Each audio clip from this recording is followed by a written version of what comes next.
Hannah, and today we're going to what is primarily a frame shop and art print shop, but they also have some Japanese paper and sketchbooks. So let's go check it out.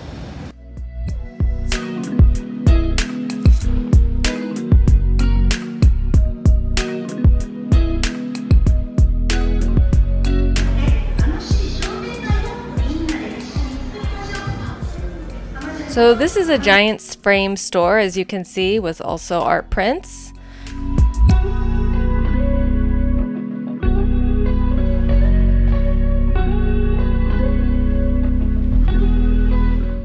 Each one of these roses was only about 500 yen, which is only maybe $3.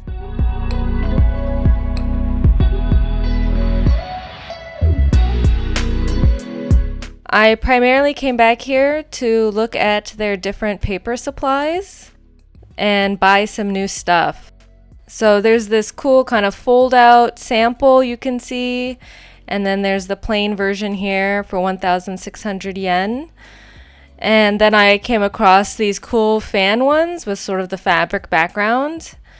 And there's this already kind of mounted paper, but I'm not sure if it has a specific purpose. These cardboard little paper things I think are called shikishi, and this is what I primarily came here for. Not for these long thin ones necessarily, but I had these square ones that I bought a long time ago, and what I'm noticing in this scene here is that the yellow with the sparkles is actually the back of these cardboard paper.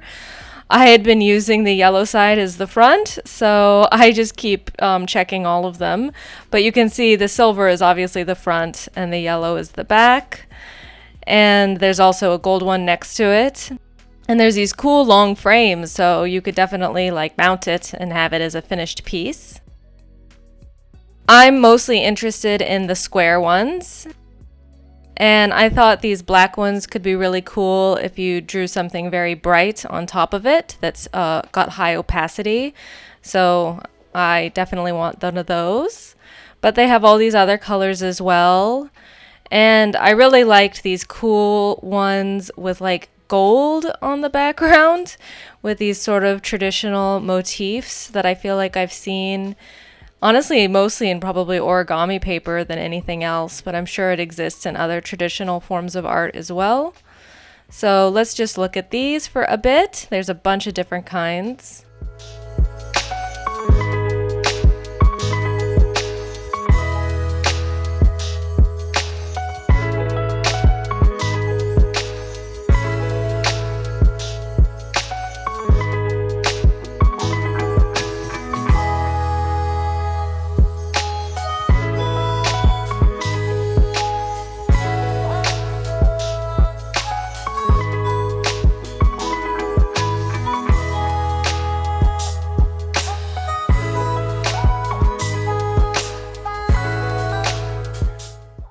There are also these fan ones with the gold outside framed.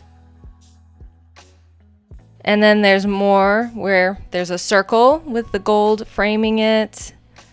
And these fully metallic ones, what I'm curious about with these is what you would paint with on top so that the paint would stay. This kind, you know, clearly you would need to paint on top of the fan, so I don't know how or what kind of paint you would use. So they also have larger versions as well, but I'm a little too nervous to go large, but I really am attracted to the circle framed ones the most. But I'm not totally convinced of the metallic look.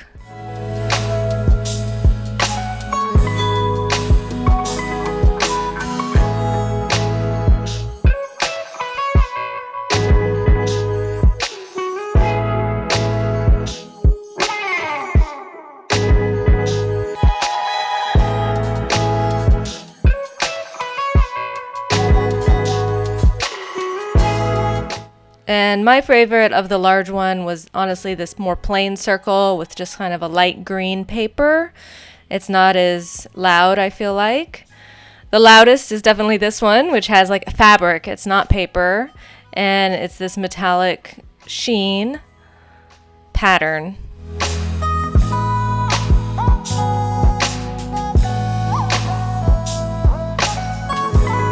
Now we're going to look at some things that are not the shikishi. This is some paper. They have the samples, but they're a little rough. But they have the packs. You can see there's sort of like a light pattern on the background. And I'm assuming this is primarily for calligraphy, but frankly, I don't know. But they're really pretty, and I would consider buying them in the future. What I really like are these stab binding little notebooks, and I actually bought one the last time I was here, but I couldn't find it for the life of me. Here are more of the cardboard things, and I keep checking the back because I keep being upset that I made that mistake on the other drawings. But these little ones look like little tombstones to me being mounted, so I wasn't as attracted to this shape. You can see they're mounted up. I'm assuming this is really more for writing than for art. And lastly, I found this really cool fan. It's something I would consider buying later maybe and experimenting with, but for right now, I'm sticking to more typical materials.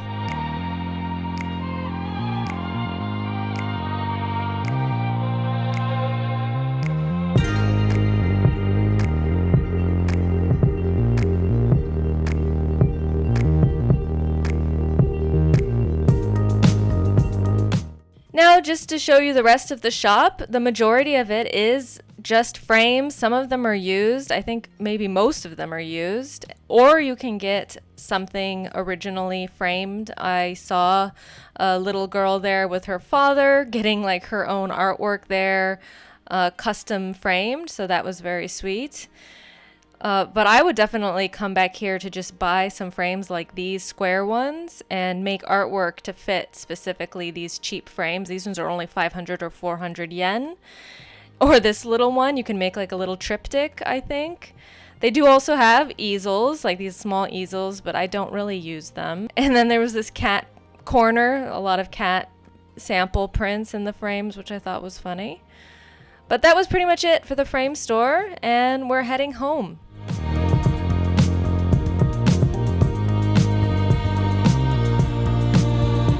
So I'm just going to show you everything that I bought. Like I said, primarily I just bought the shikishi, which is the Japanese paper, little cardboard things with the gold edges. And I wanted to show you the sketchbook that I bought last time, but I actually couldn't find it for the life of me. Otherwise, I maybe would have bought another. But I bought a bunch of them because I would like to make some original artwork. I got almost every single one of the gold ones because I just thought they were so cool. But I'm not sure what I would use some of them for. I also still like the circle ones, but I got two. I got two or multiples of a lot of things because I'm a little too nervous if I only had one. So my favorite design were these kind of gradation, green, blue, and pink. So my favorite was the blue. I have two of the blue and one of the other ones. And I got only one red, which now I'm regretting because I'm worried I'll mess it up. But I got three of the black because I think those could come out really cool and I didn't want to feel any pressure about messing up. So I got quite a lot, and I did get also these two long rectangular ones. So these are my samples that I've made with these small little ones that I got when I actually just traveled to Osaka about a year ago. So this one I painted on the right side. It's pink, and there's some lemons. But this one I painted on the wrong side, but I think it looks nice, frankly. I just noticed it has blue on it, but I actually kind of like the little sparkles, but I wonder if to a Japanese person it looks like I drew it on the wrong side. And I'm psyched about these. I kind of want to make like a long scene, I think, going left to right or horizontally. So that's everything that I got today. I hope you enjoyed watching it. I'm really excited to show you maybe some process videos of me using these and experimenting with different materials. Let me know what you think and what you think I should draw next.